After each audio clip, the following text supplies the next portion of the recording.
नमस्कार साथियों, मेरी YouTube चैनल भक्ति योग कथा में आपका स्वागत है। आज हम बात करने वाले हैं सुख दुख का रहस्य के बारे में।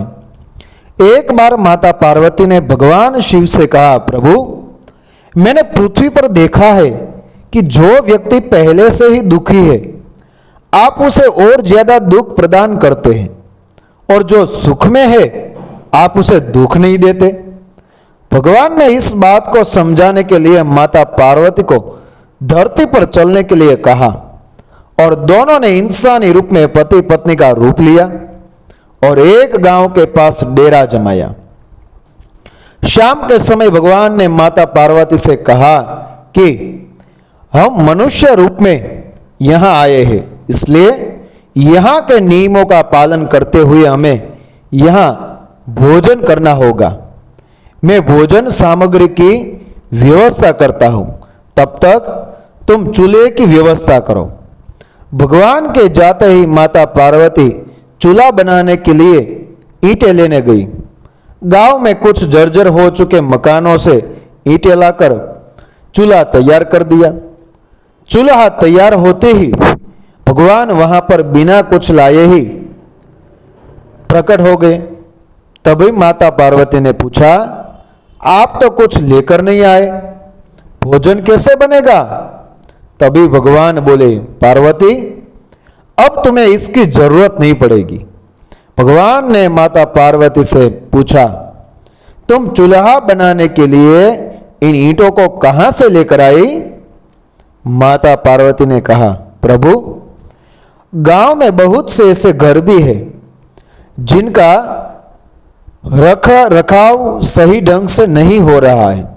उनकी जर्जर हो चुकी दीवारों से मैं ईंटें निकाल कर ले आई। तब भगवान ने कहा, जो घर पहले से ही खराब थे तुमने उन्हें और खराब कर दिया।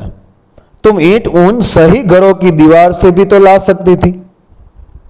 माता बोली, प्रभु उन घरों में रहने वाले लोगों ने उनका रख रखाव बहुत सही तरीके से किया है और वो घर सुंदर भी लग रहे हैं। ऐसे में उनकी सुंदरता को बिगाड़ना उचित नहीं होता। भगवान बोले, पार्वती यही तुम्हारे द्वारा पूछे गए प्रश्न का उत्तर है। जिन लोगों ने अपने घर का रख रखाव अच्छी तरह से किया है, यानी सही कर्मों से अपने जीवन को सुंदर बना रखा है, उन लोगों को दुख कैसे हो सकता है? मनुष्य जीवन में जो भी सुखी है वो अपने कर्मों के द्वारा सुखी है, और जो दुखी है वो अपने कर्मों के द्वारा दुखी है। इसलिए हर एक मनुष्य को अपने जीवन में ऐसे ही कर्म करने चाहिए कि जिससे इतनी मजबूत व खूबसूरत इमारत खड़ी हो कि कभी भी कोई भी उसकी एक ईंट भी निकालने न पाए। साथियों, कहानी अच्छी लगी हो तो मेरी YouTube चैनल को सब्सक्राइब करें, फॉलो करें, ये वीडियो अपने सभी मित्रों को शेयर करें। मिलते हैं ऐसी कहानी के साथ अगले वीडियो में। धन्यवाद। जय श्री कृष्ण। राधे राधे।